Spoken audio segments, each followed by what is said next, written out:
নমস্কার, রাধে রাধে। আজ আমি গীতা ও মহাভারতের গল্পের এক বিশেষ চরিত্র শিশুপাল সম্পর্কে আলোচনা করব। চেদি রাজ্যের রাজা দমঘোষ ও বাসুদেব ও কুন্তির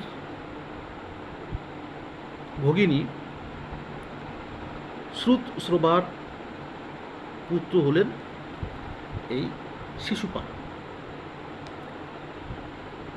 তো শিশুপাল যখন জন্ম নেন বা শিশুপালের যখন জন্ম হয়, সেই সময় শিশুপালের শরীরটি একটি বিশেষভাবে রূপ নিয়েছিল।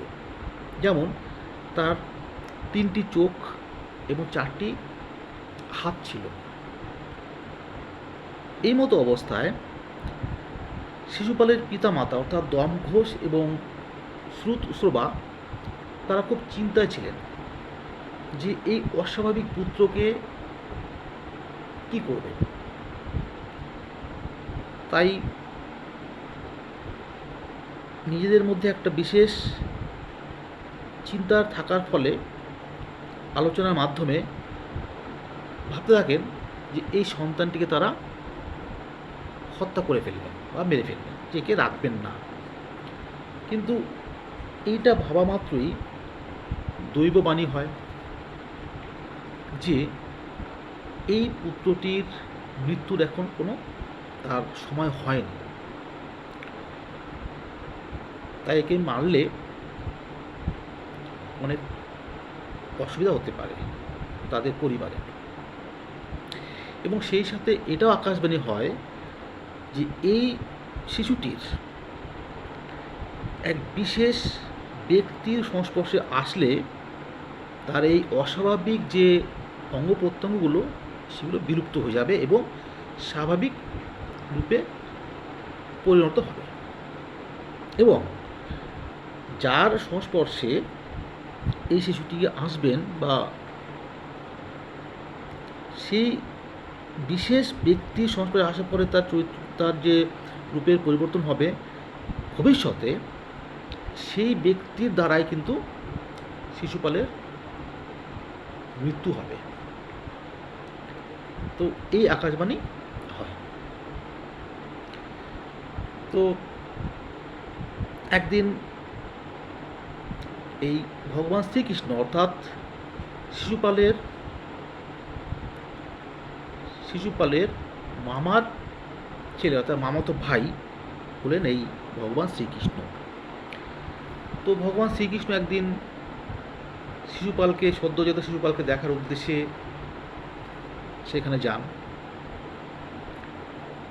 যাওয়ার ফলে শিশুটি তার কোলে যখন তুলে দেওয়া হয়, তখন সেই শিশুটির যে অতিরিক্ত অঙ্গগুলো সেগুলো বিলুপ্ত হয়ে যায় এবং স্বাভাবিক রূপে সন্তান হিসেবে সে ফিরে আসে। তো এই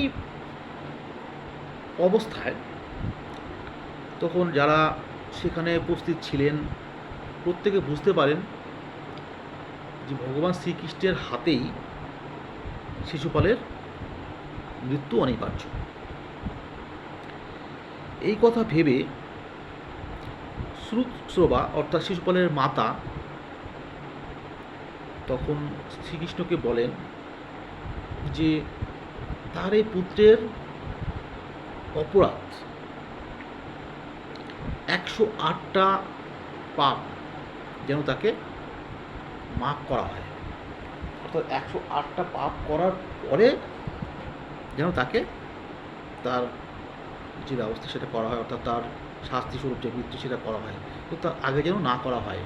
এটা তিনি কৃষ্ণকে অর্থাৎ তার ভাইয়ের ছেলে কৃষ্ণ শ্রুতশ্রবার ভাইয়ের ছেলে কৃষ্ণকে এই কথা তিনি অনুরোধ জানান। তো কৃষ্ণ সে কথাই মেনে নেয়। তো যাই হোক, এইভাবে রুক্মী অর্থাৎ বিদর্ভ রাজ্যের যে রাজা রুক্মীর সাথে আবার শিশুপালের একটা বন্ধুত্বপূর্ণ সম্পর্ক ছিল। রুক্মীর বোন রুক্মিণী, এই রুক্মিণীকে শিশুপালের সাথে বিবাহের জন্য একটা প্রস্তুতি চলছিল,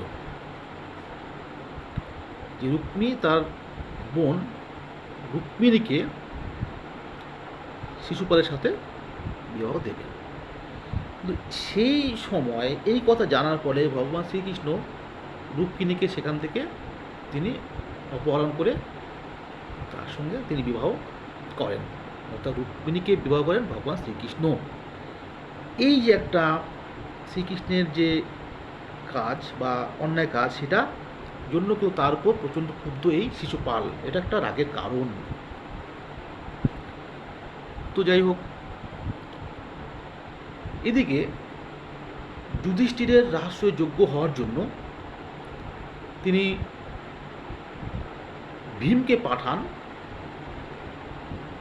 শিশুপালের চিদি রাজ্যের রাজা এই শিশুপালকে আমন্ত্রণ করার জন্য, এবং ইন্দ্রপ্রস্থ থেকে এই আমন্ত্রণ পেয়ে শিশুপাল তিনি সেখানে যাওয়ার মনস্থির করেন, যুধিষ্ঠিরের রহস্য যজ্ঞে তিনি যাবেন।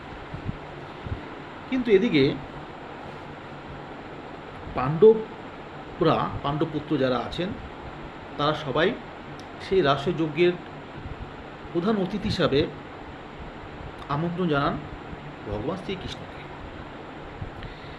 এবং শিশুপাল যখন সেখানে উপস্থিত হন, গিয়েই কৃষ্ণকে দেখতে পান। তো কৃষ্ণকে দেখতে পেয়ে তিনি প্রচণ্ড ক্ষুব্ধ হন, খুব রেগে যান। এখানেও সে কৃষ্ণের সমস্ত কিছুই চলবে, এবং কৃষ্ণকে দেখতে পেয়েও তিনি সেখানে তাকে খুব কটূক্তি করতে থাকেন এবং খুব তাকে অপমান করেন, অর্থাৎ ভগবান শ্রীকৃষ্ণকে প্রচুর অপমান করতে থাকেন শিশুপাল।